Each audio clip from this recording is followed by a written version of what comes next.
Bonjour à tous, je vous fais aujourd'hui une vidéo que j'aurais dû vous faire il y a plus longtemps. C'est un vieux script que j'ai écrit il y a quelques mois. Vous voyez, nous sommes le 10 juillet 2026. C'est un script que j'ai écrit le 27 janvier 2023. Ah bah, 3 ans et demi quasiment. Bah, il serait temps. Donc le but de ce script, c'est que vous le lancez dans un dossier qui contient un ensemble de dossiers. Et il va renommer les dossiers tout seul, il va remplacer les sauts de ligne par des espaces. Donc je vous montre l'exemple sur lequel je vais le lancer. Donc 27 dossiers qui contiennent pas mal de dossiers eux-mêmes pour une taille de 2,7 Go. J'ai fait une copie de sauvegarde juste là, ici, c'est la même chose, 27. Donc là, vous avez un ensemble d'articles, de titres d'articles scientifiques. Je ne sais plus comment je me suis débrouillé, il doit y avoir une partie de copier-coller depuis Google Scholar, ou je ne sais plus ce que j'ai fait. Et je vais un petit peu uniformiser. Et je vais pouvoir me balader en ligne, en terminal, parce que moi je travaille comme ça beaucoup avec le terminal Linux. Et les espaces partout, là je vois qu'il y a deux petits points. C'est pénible. Donc j'ai écrit ce script là que je vais vous montrer en janvier 2023. Je vous mettrai ces deux sources qui m'ont été utiles, notamment Zico, dont j'ai trouvé un post sur ce forum. Je vous les mettrai dans la description sous la vidéo si vous voulez farfouiller, adapter. Et donc en fait tout tient en ligne, ce serait ça. Donc c'est un find avec, moi je connais pas bien exec, tout ça. Find je connais mais je l'utilise de manière assez rudimentaire. D'habitude, je fais un find moins iname ou moins name. Je sais que moins name, c'est quand la casse est exacte, et quand iname, c'est quand vous demandez de ne pas prendre en compte la casse. Et voilà, moi j'utilise généralement pour toucher ça. Et donc moi j'utilise comme ça, assez rudimentairement, pour retrouver un fichier ou à la limite un dossier, en rajoutant ça.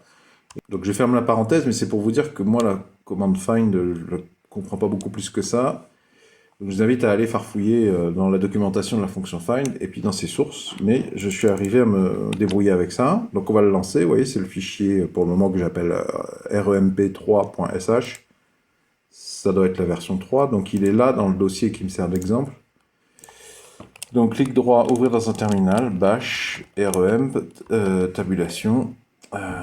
Donc là, il va remplacer les fichiers. Il ne va pas faire des copies qui nécessiteraient de supprimer les fichiers d'origine. C'est mieux aussi, enfin c'est important par rapport à la gestion de la place, parce que là, c'est un ensemble de dossiers de 2,7 Go. Donc il y en a quelques-uns, quoi. Allez, je lance. Voilà, c'est fini. Peut-être que je vais ouvrir dans une autre fenêtre les fichiers d'origine.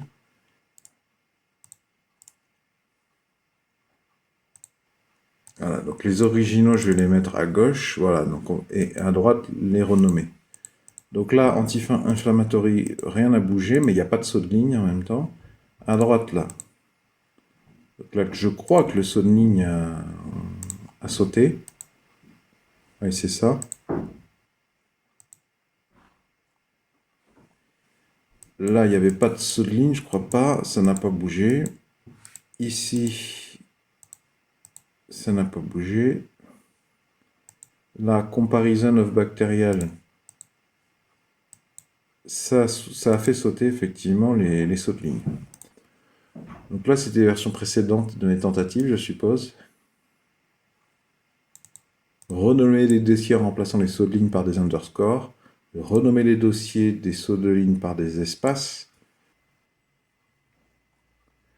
Oui, donc vous avez deux versions différentes, je suppose, que j'avais déjà dû faire ça dans un premier temps. Ça remplacé les sauts de ligne par des underscores. Je sais plus, je me souviens plus.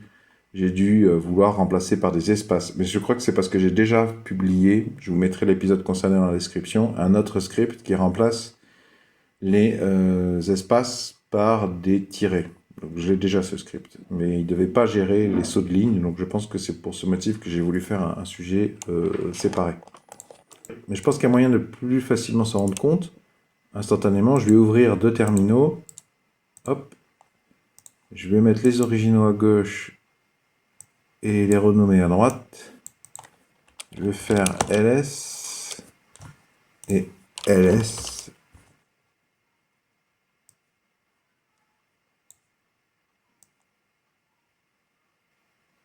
ls -d étoile, je crois que ça fait que les dossiers. Étoile slash, ça fait que les dossiers. Donc je vais les mettre dans un fichier temporaire, dans deux fichiers temporaires. Hop. Et temp2. Hop. Donc, je vais faire gedit temp. Voilà. Et gedit temp2. Et donc, grâce à gedit, je vois que j'ai 37 lignes dans les fichiers d'origine. Et à la fin, j'ai 27 lignes. Donc, effectivement, il y avait une dizaine de sauts de lignes, effectivement. Donc là, par exemple, Selective Time Dependent Changes in Activity and Cell Specific. Il manque un i, mais c'est autre chose, ça. Donc là, il y a 4 lignes. Donc j'ai bon espoir que ça soit une seule ligne. Voilà. Voilà, voilà. Après, je peux lancer mes scripts qui gèrent les espaces ou voilà, personnaliser. Donc je vous mets le script dans la description si ça vous intéresse. Alors une petite vérification rapide que j'ai effectivement perdu rien. Donc là, on est dans copie sauvegarde. Donc je vais faire un du -sh point, ça me dit 2,7 Go. Je rentre dans exemple, après, donc j'ai déjà exécuté mon script, 2,7 Go, donc je ne vais pas m'amuser à aller chercher plus en profondeur, mais a priori, j'ai rien perdu comme information. J'ai même pas eu de message d'erreur lors de l'exécution du script. J'espère que ces informations que j'ai essayé de détailler de manière pédagogique vous seront utiles pour vous sortir de la situation dans laquelle vous êtes. Si vous appréciez ma démarche de partage de solutions, pouvez-vous mettre un pouce vers le haut, s'il vous plaît, pouvez-vous mettre un j'aime.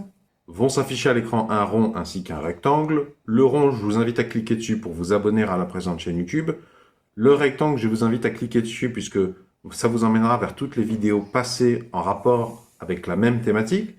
Si la présente vidéo vous a intéressé, peut présenter de l'intérêt pour vous faire gagner du temps, de la productivité, réaliser des tâches plus librement, plus rapidement, il y a fort à parier que les autres épisodes précédents vous concernent également. Enfin, dans la description sous la vidéo, je propose, pour ceux qui veulent me soutenir, une alternative aux publicités YouTube.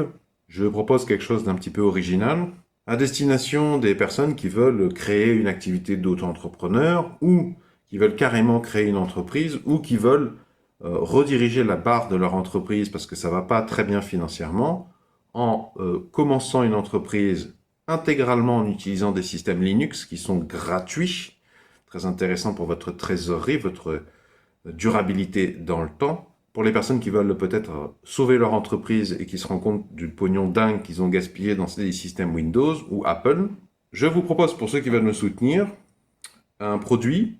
Cette annonce que vous trouverez dans la description sous la vidéo, c'est un lot de tous les codes, notamment Bash ou d'astuces complémentaires, que j'ai trouvé depuis que j'utilise Linux Ubuntu, c'est-à-dire pendant que je faisais ma thèse de doctorat, en 2012 à peu près, j'ai commencé. Donc c'est un ensemble de 10 années environ de scripts, d'outils de productivité. C'est vraiment très tourné vers la bureautique, des tâches concrètes, travailler des PDF, il y a un peu de montage vidéo, il y a aussi du mixage son, et c'est un ensemble que je vais continuer à alimenter. Il y a déjà un sacré paquet de scripts, il y a déjà énormément de petits outils qui peuvent vous faire gagner beaucoup de temps. Donc ce que je vous propose, que vous ne trouverez pas sur ma chaîne YouTube, c'est un concentré avec des explications dans un même dossier, dans une même archive que je peux vous envoyer. Ça vous fera gagner énormément de temps parce que si vous devez chercher sur Internet, d'autant que j'ai eu plusieurs chaînes YouTube séparées, l'ensemble des scripts que j'ai déjà proposés, déjà vous aurez des versions antérieures, pas mises à jour, et puis c'est un petit peu la croix à la bannière pour tout recouper. Là, je vous enverrai tout d'un coup, vous aurez tout au même endroit pour pouvoir travailler au redressement de votre entreprise ou au gain de temps de votre productivité si vous êtes seul, pour pouvoir avoir une activité qui roule en diminuant toujours plus possible la quantité de temps que ça vous demande. Pensez aussi à vos enfants, ça peut être une bonne manière de les éduquer à un informatique plus complet, plus holistique que la tendance qu'ont les organismes, les institutions, à les plonger dans Windows et à jamais les en faire sortir de manière à ce qu'ils sont incapables de décorréler informatique et Windows. Je suis prêt à parier que certains d'entre vous achèteront ce produit simplement pour me soutenir à la base. Eh bien, je les en remercie d'avance et ça me fait très plaisir. Je pourrais me contenter de faire des appels aux dons via PayPal, Tipeee, Utip, que sais-je, mais je trouve ça quand même plus constructif et original de proposer autre chose.